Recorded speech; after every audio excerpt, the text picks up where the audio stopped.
नसरापूर प्रकरणातील चिमुकलीस न्याय द्या असं साकडं श्री रामलिंग चौडेश्वरी यात्रोत्सवात श्री ललिता सहस्रनाम कुंकुमार्चनने हजारो महिलांनी चौडेश्वरी मातेला घातलं। शुक्रवार पेठेतील श्री रामलिंग चौडेश्वरी यात्रोत्सवाला सुरुवात झाली। सकाळी श्री रामलिंग चौडेश्वरी मंदिरासमोरील भव्य सभामंडपाचा लोकार्पण सोहळा पार पडल्यानंतर सायंकाळी 5 वाजता श्री ललिता सहस्रनाम कुंकुमार्चनेचं आयोजन करण्यात आलं होतं।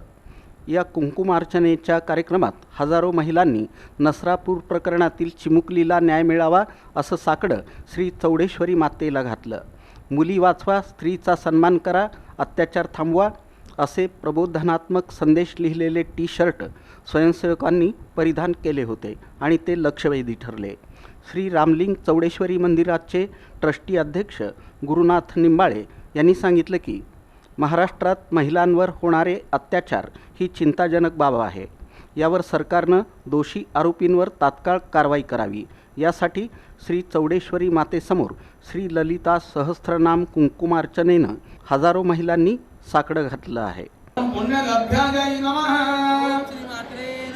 ओम पुण्यश्रवण कीर्तनाय नमः, जय नमः, ओम बंदनाय नमः, ओम शुक्ल संस्थिताय नमः, ओम याज्ञवल्क्यस्वरूपिणे ओम स्वाहाय नमः,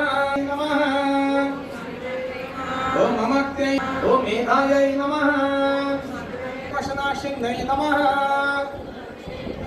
ओम कात्यायन्यै नमः, ओम कालहन्त्रै नमः, लक्ष्मी सेवितायै नमः। प्रतिवर्षाप्रमाणे यंदाही श्री रामलिंग चौडेश्वरी यात्रोत्सव काळात विविध धार्मिक कार्यक्रमांचं आयोजन केलं असून या कार्यक्रमांचा सोलापुरातील भाविकांनी लाभ घ्यावा असं आवाहन अमर मेहत्रे यांनी केलं। वेदमूर्ती मल्ल्याद माळगी स्वामी यांच्या पौरोहित्याखाली कुंकुमार्चनेचा कार्यक्रम सुरू आहे। आजचा हा कुंकुमार्चना नसरापूर येथे घडलेला अमानुष्य कृत्य जो 4 वर्षाच्या बालिकेची हत्या केलेला आहे त्याला अभिवादन करण्यासाठी या ठिकाणी त्याच्या निषेधार्थ आम्ही या ठिकाणी कुंकुमार्चना केलेली आहे। माता चौडेश्वरीच्या चरणी हजारो महिला या ठिकाणी प्रार्थना करत आहेत की जो घटना घडलेली आहे ती घटना पुन्हा महाराष्ट्रात घडू नये आणि जो घटनेचा जो आरोपी आहे त्याला लवकरात लवकर फाशी व्हावं म्हणूनच या ठिकाणी हजारो महिला या चौडेश्वरी मातेला साकडं घालू लागलेत आणि त्याला प्रार्थना करू